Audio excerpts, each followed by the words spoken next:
Jake Morrison stood in the huge alien building where the Galactic Council met. His hands shook a little as he held the paper that would change everything. The building was made of strange crystal that glowed with soft blue light. Around him, hundreds of alien creatures from different worlds talked in voices that sounded like music, buzzing and strange whispers. For 15 years, humans had followed every rule the Council made. They said it was for peace in the galaxy. But the rules got harder and harder to follow. First, humans could not build big ships. Then they could not explore new worlds without asking permission. Now the Council wanted something that no human could accept. The tall alien leader stood up.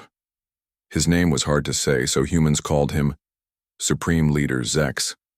He had 6 arms and skin that looked like moving water. His voice filled the room when he spoke through the machines that changed his words into human language. The humans must give up all their weapons, Zex said. His voice was cold and final. They must also give us all their machines that make dead worlds into living ones. This is our command. Jake felt his heart beat faster. Behind him, his helper Kate Sullivan whispered in his ear. She had been listening to secret alien messages for weeks. The Council had planned this moment for a long time. They were scared of how fast humans were growing and learning new things. If the humans do not do this, Zex continued, they will be thrown out of the Council. No alien world will trade with them. No human ship will be allowed in space that belongs to other races. The room became very quiet. All the aliens looked at Jake and waited for his answer. Some looked happy, as if they wanted this to happen. Others seemed worried. A few alien friends of humanity looked sad. Jake thought about Earth. He thought about the human colonies on other worlds. Millions of people were counting on him to make the right choice. If he said yes, humans would become slaves. The aliens would control everything humans did. If he said no, humans would be alone in a galaxy full of enemies. But Jake knew something the aliens did not know. For years, human scientists had been working in secret. They had built things the Council did not know about. They had found ways to travel through space that aliens could not track. Humans were not as weak as the aliens thought. Kate whispered again. The backup plan is ready, sir. All our people are waiting for the signal. Jake took a deep breath. He had been a diplomat for 20 years. He had always tried to find peaceful solutions, but sometimes there was no peaceful way forward. Sometimes you had to stand up and fight for what was right. He stepped forward. His voice was clear and strong. The United Earth Federation says no to your demands. The aliens began to make loud noises. Some were angry, some were shocked. Supreme Leader Zex raised all 6 arms to make them quiet. You refuse our generous offer of peace? Zex asked. His voice sounded dangerous now. We refuse to be slaves, Jake said. We refuse to give up our right to defend ourselves. We refuse to stop growing and learning just because you are afraid of us. Then you choose to be enemies of the Council, Zex said. You choose to be alone in the dark space between stars. Jake smiled, but it was not a happy smile. We choose to be free. He reached into his pocket and pulled out a small device. When he pressed the button, it sent a message to every human world in the galaxy. The message was simple. Come home. It is time. Supreme Leader Zex saw the device and became angry. What have you done, human? We are leaving your council, Jake said. We tried to work with you. We followed your rules, we shared our knowledge and helped make peace in the galaxy. But you want to control us, not work with us. So we are done.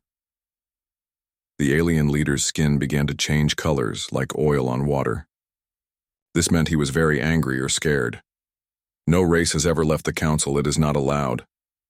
Watch us, Jake said, around the room. Other aliens began to panic.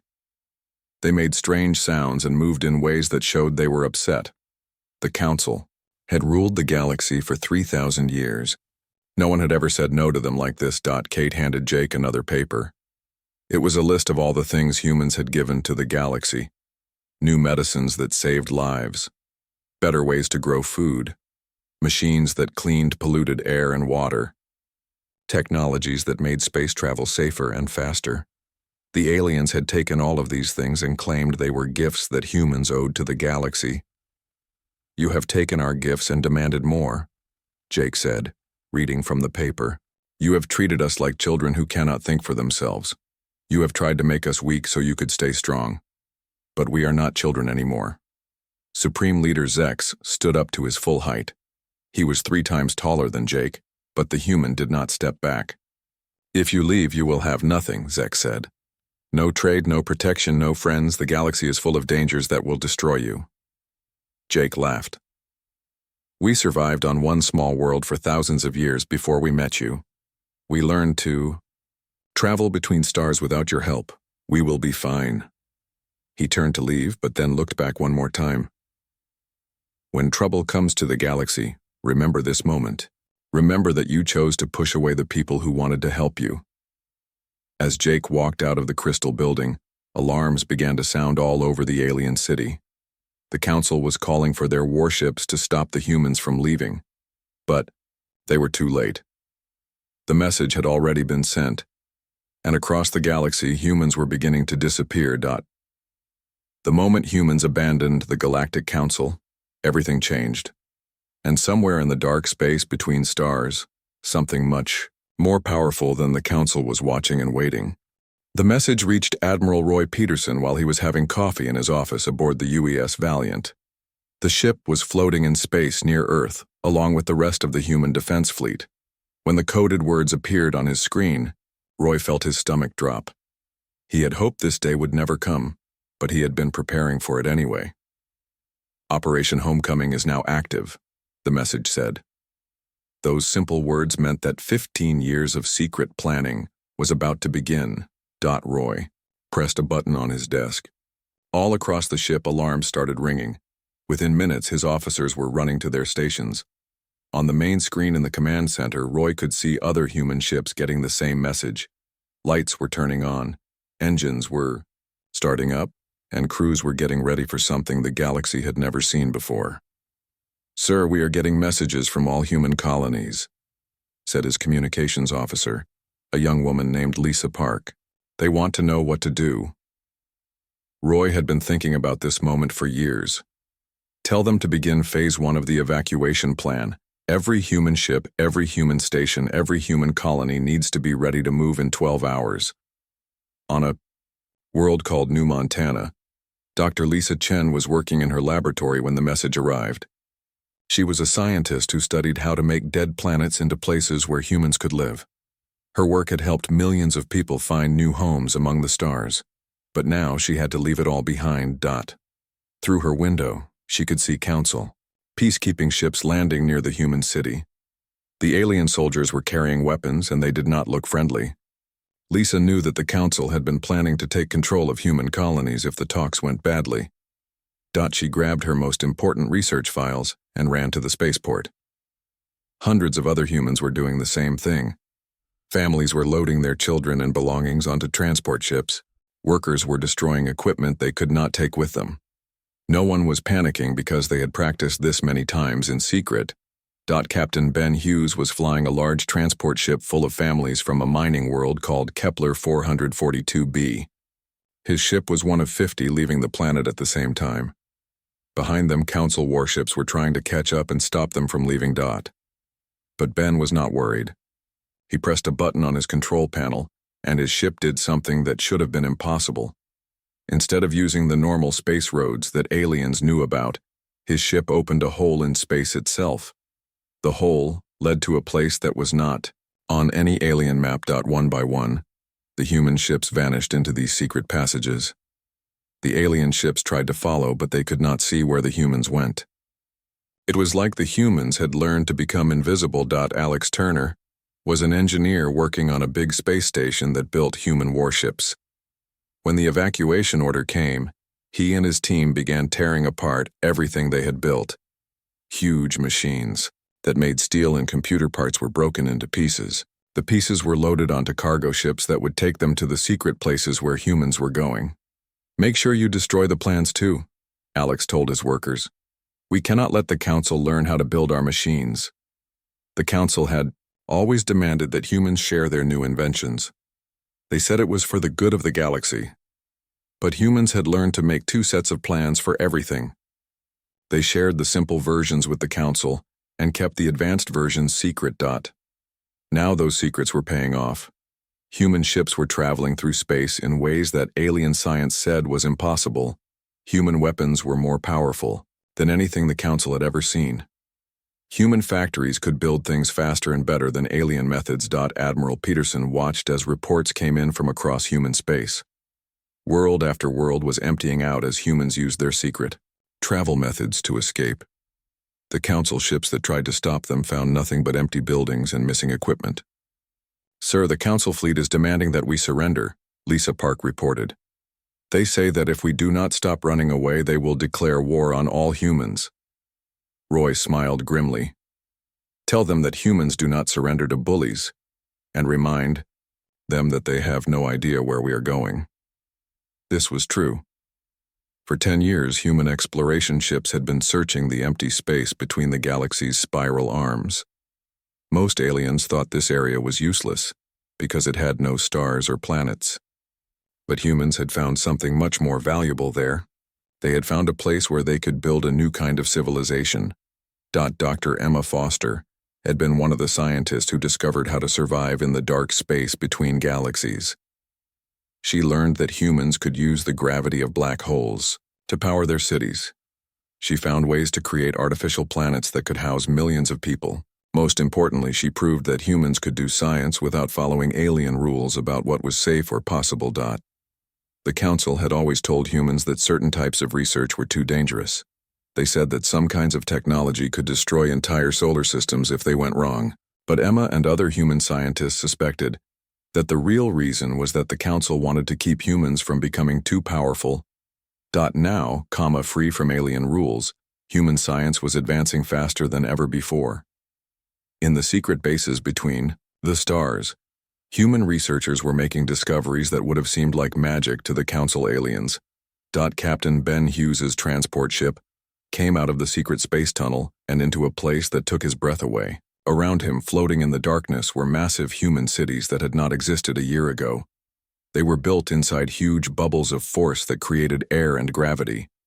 Millions of lights twinkled like stars as people went about their daily lives.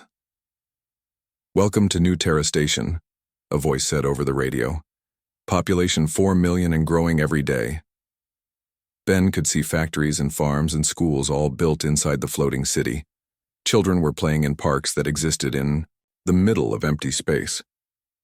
This was not just a hiding place. This was a new human world, built with technology that the Council could not understand.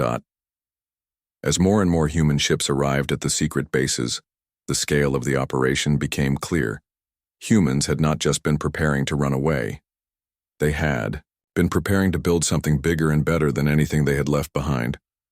President Helen Park, the leader of all human colonies, spoke to the growing population from her command ship, the UES Liberty. Her message was broadcast to every human base and every human ship. "My fellow humans," she said, "today we leave behind the galaxy that tried to make us small. Tomorrow we begin building a civilization that will be limited only by our imagination." The aliens thought they knew what humans could do. They were wrong. The evacuation took 3 days. When it was over, every human colony, every human ship, and every human space station had vanished from Council space. The aliens found nothing but empty buildings and missing technology. In the secret bases between the stars, 20 billion humans began the work of building a new kind of society. Free from alien rules and alien fears, human science and human industry began to grow in ways that would soon shake the foundations of the galaxy. The Council had made a terrible mistake. They thought they were getting rid of a problem. Instead, they had set free a force that would change everything. 6 months passed after the humans disappeared. The Council aliens spent every day trying to find where they had gone. They sent spy ships to search empty space. They questioned alien traders who might have helped humans escape. They even offered big rewards for any information about human hideouts. But they found nothing. Then one day, Council Intelligence Officer Vextar made a discovery that changed everything. He was a spider-like alien with 8 eyes and a brain that could process information faster than most computers. While studying strange energy readings from the dark space between galactic arms, he found something impossible. "Supreme Leader," Vextar said, his voice shaking with fear and excitement. "The humans are not hiding in unknown parts of the galaxy. They are living in the void." The void was what aliens called the empty space between the spiral arms of the Q galaxy. It was a place with no stars, no planets, no resources that any known race could use to survive.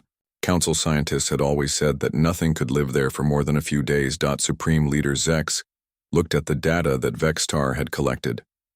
The energy readings showed massive structures floating in the darkness. These structures were bigger than anything the Council had ever built. Some were the size of small moons. "This must be a mistake," Zex said. "No race can build cities in empty space. There is no energy source, no materials, nothing to support life." But Vextar had more proof. "Sir, we have detected controlled gravity, fields, artificial atmospheres, and power sources that our science cannot explain. The humans have built an entire civilization where we thought nothing could exist." Commander Rick Mason stood on the bridge of his ship, the UES Shadow Walker, and looked out at the growing human empire around him. His ship was part of the Void Fleet, a force of vessels that used technology the Council had never imagined.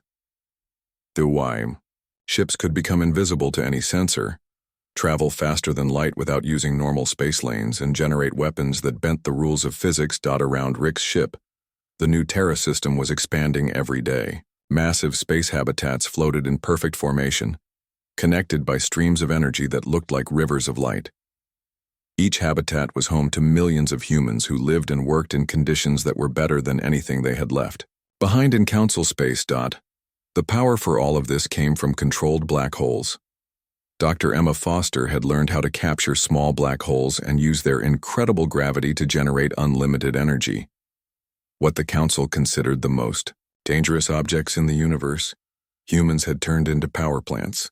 "Sir," said his communications officer, "we are getting another report of Council scout ships trying to find us. They are still searching the wrong places." Rick smiled. The Council ships were looking for hidden planets and secret bases. They could not understand that humans had learned to live without planets. The Void Fleet moved constantly through empty space, never staying in one place long enough to be tracked. Dr. Emma Foster was working in her new laboratory aboard the research station UES Discovery. Her lab was 10 times bigger than anything she had been allowed to build under Council rules. Here she could experiment with technologies that the Council had banned as too dangerous. Emma had made breakthroughs that seemed like magic. She could manipulate time itself, making 1 second inside her lab equal to an hour in normal space. She could create matter from pure energy, building anything she needed from nothing but thought and will. Most amazingly, she had learned to copy human consciousness, allowing people to exist in multiple bodies at the same time. "The Council always told us these things were impossible," Emma said to her assistant, Dr. Paul Martinez. "They said that trying to research them would destroy the galaxy, but the truth is they were just afraid of what we might become." Paul nodded as he watched Emma create a new element that had never existed before. "How long do you think it will take them to realize what we have built out here?" "They already know," Emma said. "The question is what they will do about it." President Helen Park received the intelligence reports in her office aboard the UES Liberty. The ship was not just her home, but also the capital of the new human civilization. From here, she governed 20 billion people who were spread across hundreds of mobile cities in the void. The reports told her that Council spy ships were finally detecting human energy signatures. Some of the bolder alien scouts had even tried to approach human territory. Those ships had simply vanished, their crews never seen again. "Ma'am," said her security chief, Colonel Steve Barnes, "our stealth patrols report that Council intelligence has figured out where we are. They are planning to send a major fleet to investigate." Helen was not surprised. She had always known this day would come. "What is the recommendation from our military commanders?" "Admiral Peterson wants to show them just enough of our capabilities to scare them away. Commander Mason thinks we should remain completely hidden. Dr. Foster suggests we make contact and demonstrate that we have evolved beyond their ability to threaten us. Helen thought about the choice carefully. For 6 months, humans had been free to grow and develop without alien interference. In that time, they had achieved things that the Council would have said were impossible. Human technology was now so advanced that Council science looked like stone tools by comparison. Send a message to the Council, Helen decided. Tell them that humanity is willing to establish new diplomatic relations, but only as equals, not as subjects. The message was delivered by a single human ship that appeared in the middle of a Council fleet without warning. The ship was small, no bigger than a shuttle, but it moved through space in ways that violated everything the aliens thought they knew about physics. It passed through solid matter as if nothing was there. It traveled faster than light without creating any of the energy disturbances that normal ships produced. The message was simple. Humanity has evolved beyond your expectations. We no longer fear your threats or need your permission to exist. If you wish to establish peaceful relations with our new civilization, you may send a diplomatic mission to the coordinates attached to this message. Come alone and unarmed. Supreme. Leader Zex read the message with growing alarm.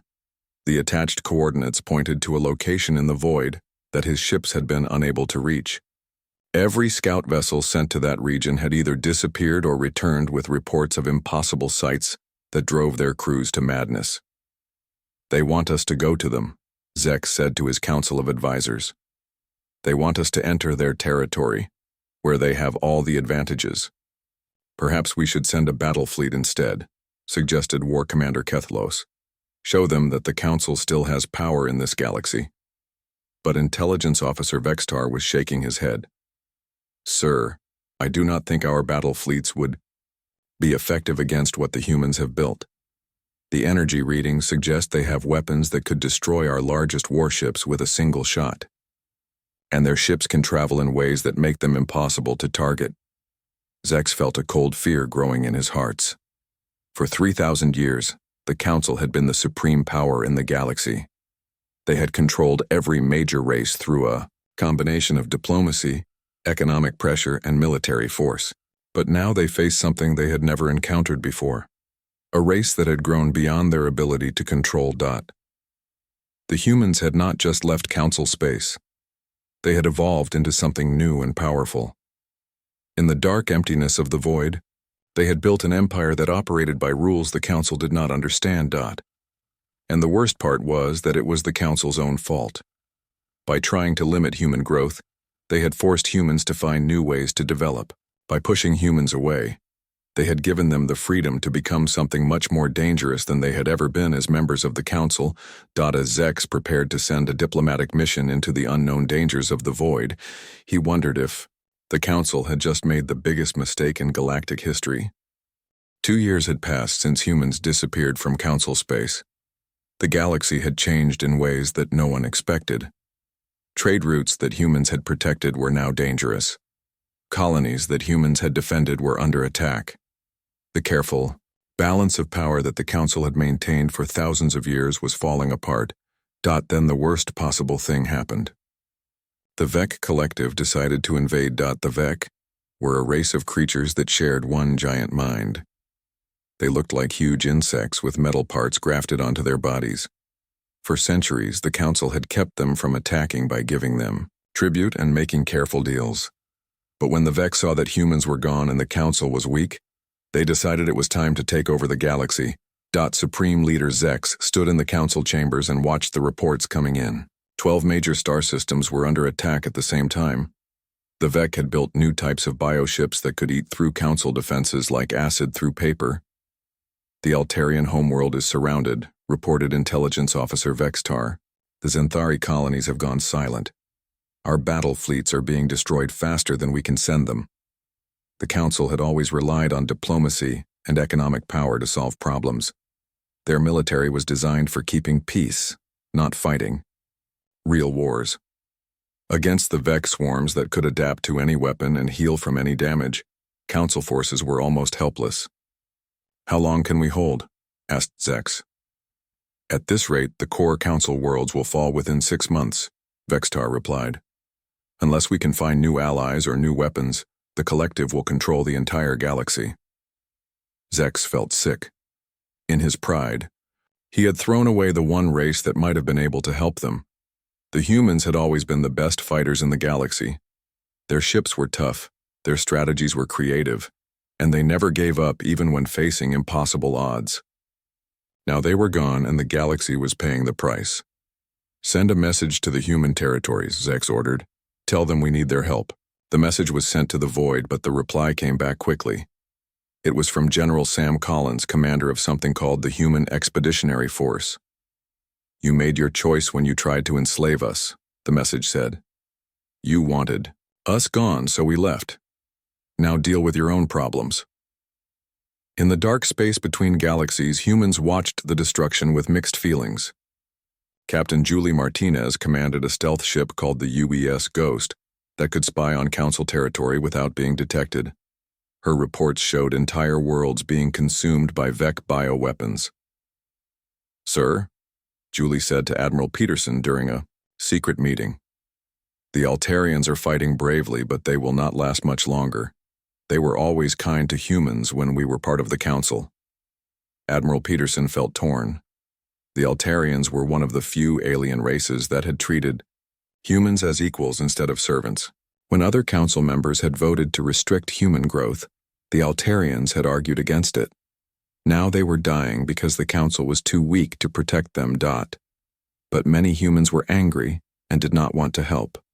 Senator Frank Davis spoke for millions of people when he said, "Let the galaxy burn. They threw us out, so why should we save them?" President Helen Park called for a vote of all human leaders. The debate was fierce and emotional. Some argued that humans should stay hidden and let their former oppressors face the consequences of their actions. Others said that innocent people were dying, and humans had a duty to help. "We are not doing this for the Council," said Dr. Emma Foster during the debate. "We are doing this because it is right. The VEC will not stop with Council space.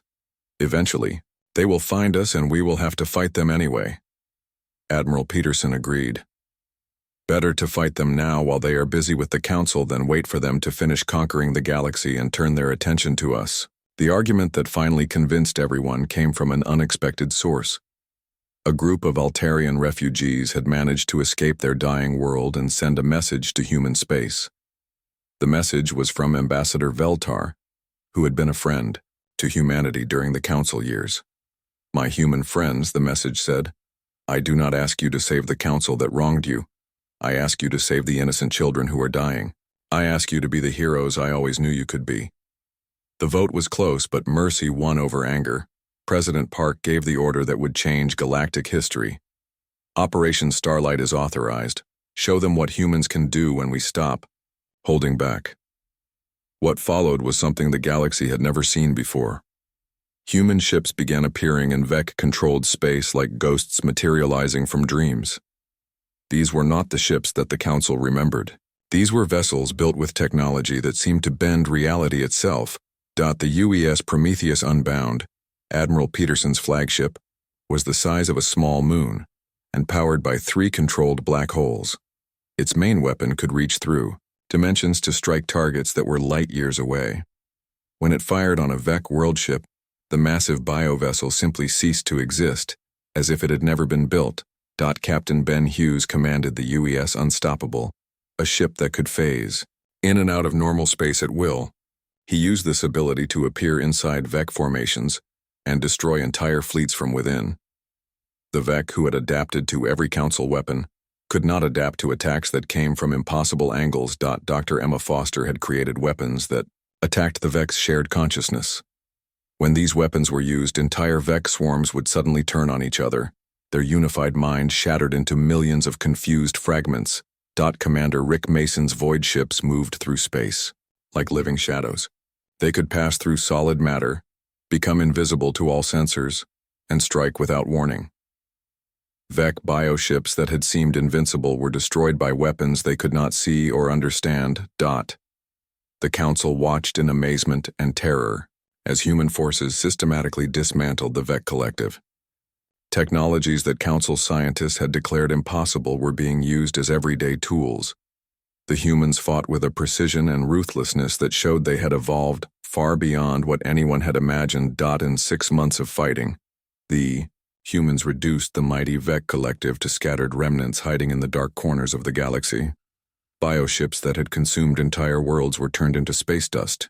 The hive mind that had threatened galactic civilization for thousands of years was broken beyond repair. But when the fighting ended, the human fleet did not land on any world or establish any bases in Council space. Instead, President Park sent one final message to the galaxy. The threat is ended. Your people are safe. But understand this clearly. We are no longer the race you tried to control. We have grown beyond your ability to govern or threaten us. She paused, and when she continued, her words carried the weight of absolute certainty. We came back this time because innocent people were dying. We will not come back again. The next time you face a crisis you cannot handle, remember this moment. Remember that you chose to cast us out rather than work with us as equals. Remember that your pride nearly cost you everything. The human fleet vanished back into the void as suddenly as it had appeared. Council scientists tried desperately to track them, but it was like trying to follow shadows. The humans had technologies that made them impossible to find when they did not want to be found. In the aftermath, the Council was left to count the cost of their mistake. They had thrown away their greatest allies out of fear and pride. Now they knew that somewhere in the dark space between stars, humanity continued to grow and evolve into something that could reshape the galaxy with a thought. And the most terrifying part was that no one knew what the humans might become next. The galaxy was quiet now, but it was not the same kind of quiet as before. It was the quiet that comes after a storm, when everyone knows that the world has changed forever. In council chambers across hundreds of worlds, alien leaders spoke in whispers about what they had witnessed. The humans had appeared like gods of war, destroyed an enemy that had threatened the galaxy for centuries, and then vanished again into the dark spaces where no one could follow. But their message had been clear. They were no longer the race that the council had known. They had become something else entirely. Supreme Leader. Zek stood alone in his private chamber, looking out at the stars. Intelligence reports covered his desk, all telling the same impossible story. Human ships had moved through space in ways that violated the basic laws of physics. Human weapons had reached across dimensions to destroy targets that should have been unreachable. Human technology had turned the mighty Vec collective into scattered debris in less than 6 months. Sir, Intelligence Officer Vextar entered the chamber carefully. We have new reports from our deep space monitoring stations. Zex turned to face him. What now? The humans are moving again, sir. Our sensors detect massive energy signatures in the void, but they are getting fainter. It appears that the human civilization is relocating to an even more remote region of space. This news filled Zex with a strange mixture of relief and dread. Relief because the humans were moving farther, away from Council territory. Dread because it meant they were continuing to evolve and grow in places where no one could watch them. How far are they going? Zex asked. Our best estimates suggest they are moving beyond the edge of the galaxy itself, sir, into the deep void, between galaxies where even our longest-range sensors cannot reach. Zex felt a chill run through his body. The space between galaxies was thought to be completely empty and lifeless. If humans could survive and thrive there, it meant their technology had advanced beyond anything the Council could comprehend. In the human deep void city of New Horizon, President Helen Park was addressing the people about their next phase of expansion. The city was a marvel of human engineering, a sphere of crystallized energy that contained an entire world's worth of living space. Around it, hundreds of similar cities floated in perfect formation, connected by streams of controlled gravity that served as highways between worlds. My fellow humans, Helen said, her words carried to every human settlement by quantum communication systems that operated faster than light. We have proven that we can defend ourselves and others when necessary. Now it is time to prove that we can build something greater than anything the galaxy has ever seen. The human population had grown to over 50 billion people in just 3 years. Birth rates had increased dramatically once humans were free from Council restrictions on family size and genetic modification. More importantly, Dr. Emma Foster's consciousness transfer technology meant that humans could now exist in multiple bodies simultaneously, effectively making the population much larger than the numbers suggested. We are no longer bound by the limitations of single planets or star systems, Helen continued. We have learned to create our own stars, our own worlds, our own physical laws. The time has come to spread beyond this galaxy and explore the infinite possibilities of the universe. Admiral Peterson stood on the bridge of his new flagship, the UES Infinity. The ship was not built from metal and circuits like the old vessels. Instead, it was constructed from crystallized space-time itself, making it nearly indestructible and capable of traveling anywhere in the universe instantly. Around him, the new human stellar navy consisted of millions of similar vessels, each one equipped with technology that could reshape reality on a galactic scale. "Sir," his communications officer reported, "we are receiving final requests for assistance from several council worlds. The Zenthari are asking for help rebuilding their destroyed colonies. The hegemony wants to establish trade relations. Even the Valdorians are offering to share their technology in exchange for human protection." Peterson smiled grimly. "Tell them all the same thing. Humanity is no longer part of galactic politics. We have moved beyond such concerns." It was true. The human civilization had evolved to the point where the affairs of the galaxy seemed small and insignificant. They had learned to create matter and energy from nothing, to manipulate time and space like clay, to exist in multiple dimensions, simultaneously. The political squabbles and resource wars that had dominated galactic history for thousands of years were now beneath their notice. Dr. Emma Foster was working in her newest laboratory, a facility that existed in 17 dimensions at once. Her research had progressed far beyond what even she had thought possible. She could now create entire universes in bottles, populated with billions of living beings who experienced full, rich lives in spaces no larger than a grain of sand. "The council was right about one thing," she said to her research team. "Unlimited scientific freedom is dangerous, but they were wrong about who it was dangerous to." Emma had discovered that human consciousness was not limited to biological brains. With the right technology, human minds could inhabit any type of matter or energy. Some humans now existed as pure information, traveling through computer networks at the speed of light. Others had become living stars, their consciousness spread across solar-sized bodies of plasma and fire. "We are not the same species that left Earth all those years ago," Emma continued. "We are becoming something new, something that the universe has never seen before." Captain Julie Martinez was leading the first expedition beyond the edge of the galaxy. Her ship, the UES Pioneer, was exploring regions of space where no matter had ever existed. Using human technology, they were seeding these empty regions with new forms of energy that would eventually give birth to entirely new types of universes.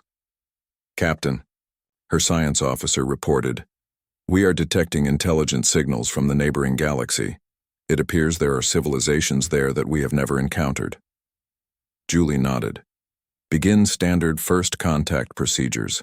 But remember, we are no longer representing Earth or the old human colonies. We are representatives of something entirely new." The signals that came back were filled with wonder and fear. The aliens in the neighboring galaxy had detected the massive changes happening in the Milky Way.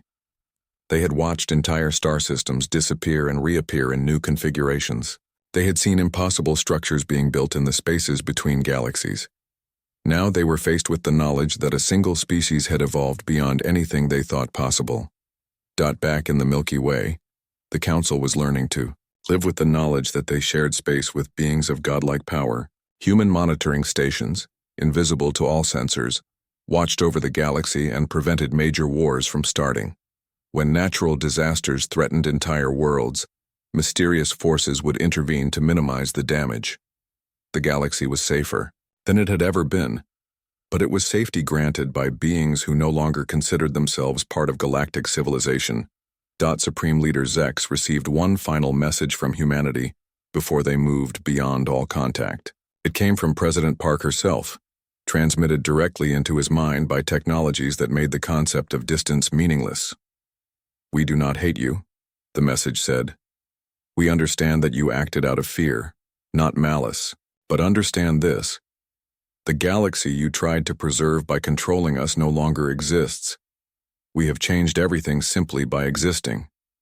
The message continued, and Zex could feel the vast intelligence behind the words, a consciousness that seemed to encompass entire solar systems. "Your descendants will live in a universe shaped by human dreams and human will. They will travel between worlds on roads we built, protected by guardians we created, following laws of physics that we chose to allow. They will never see us, but we will always be watching. This is not a threat," the message concluded. "It is simply what we have become. The moment you abandoned us, you set in motion changes that will echo through eternity. The stars themselves now tremble not with fear, but with anticipation of what humanity will create next." As the message ended, Zex looked out at the night sky and realized that every star he could see was now part of a vast machine built by human hands. The galaxy had become a garden tended by gardeners who no longer walked among the flowers. Somewhere, in the infinite darkness beyond the edge of space, humanity continued to grow and evolve and dream new realities into existence. They had become the architects of existence itself, and their work had only just begun. The moment humans abandoned the Galactic Council, the stars had indeed trembled. But they had trembled with joy, not fear, because they knew they were witnessing the birth of gods.